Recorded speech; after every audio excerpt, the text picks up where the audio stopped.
എല്ലാവർക്കും നമസ്കാരം. ഞാൻ ഭുവനേശൻ. ഭുവൻ ടോക്കിലേക്ക് എല്ലാവർക്കും സ്വാഗതം. ഞാൻ ഇന്ന് സംസാരിക്കുന്ന വിഷയം കോൺഫിഡൻസിനെ കുറിച്ചാണ്.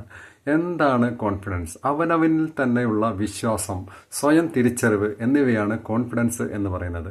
ഉദാഹരണത്തിന്, നമ്മൾ ഒരു ഷോപ്പിംഗ് മാളിൽ കയറി ചെന്നിട്ട് ആ ഷോപ്പിംഗ് മാളിൽ നമ്മൾക്കിഷ്ടമുള്ള സാധനങ്ങളുടെ വില നോക്കാതെ അത് വാങ്ങിക്കാൻ നമ്മൾക്ക് കഴിവുണ്ടെങ്കിൽ നമ്മളിൽ സാമ്പത്തികമായി നമുക്ക് കോൺഫിഡൻസ് ഉണ്ട് എന്നർത്ഥം. അതുപോലെ ഒരു പരീക്ഷാ ഹാളിൽ കയറി ചെല്ലുമ്പോൾ ആ ക്വസ്റ്റ്യൻ പേപ്പറിൽ കാണുന്ന ചോദ്യങ്ങൾക്ക് എല്ലാത്തിനും കൃത്യമായ ഉത്തരം നമ്മൾക്ക് നൽകാൻ കഴിയുന്നുണ്ടെങ്കിൽ നമ്മുടെ ഉള്ളിൽ ഫീൽ ചെയ്യുന്നതാണ് കോൺഫിഡൻസ്.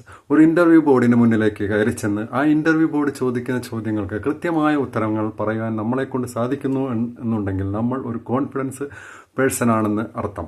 ജീവിതത്തിൽ നേരിടേണ്ടി വരുന്ന എല്ലാ തിരിച്ചടികളെയും സന്തോഷത്തോടെ സ്വീകരിച്ച് ഇനിയും എനിക്ക് പലതും ചെയ്യാൻ കഴിയും എന്ന് ചിന്തിക്കുന്ന ഒരു വികാരത്തെയാണ് കോൺഫിഡൻസ് എന്ന് പറയുന്നത്. അങ്ങനെ പറയുകയാണെങ്കിൽ ഞാൻ ഒരു ചെറിയ കഥ, എല്ലാവരും കേട്ടിട്ടുള്ള കഥയായിരിക്കും, ആ കഥ പറയാം.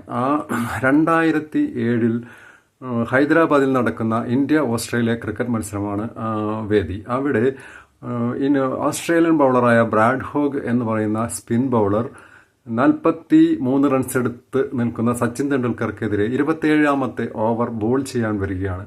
അദ്ദേഹത്തെ ബോൾ ചെയ്ത് തെണ്ടുൽക്കറെ ബ്രാഡ് ഹോഗ് ഔട്ടാക്കുകയുണ്ടായി.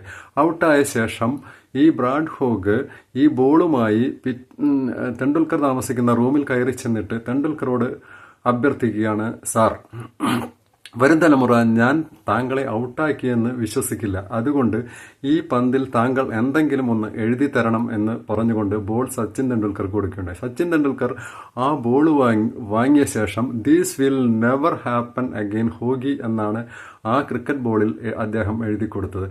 ആ വാചകം സൂചിപ്പിക്കുന്നത് എന്താണ്?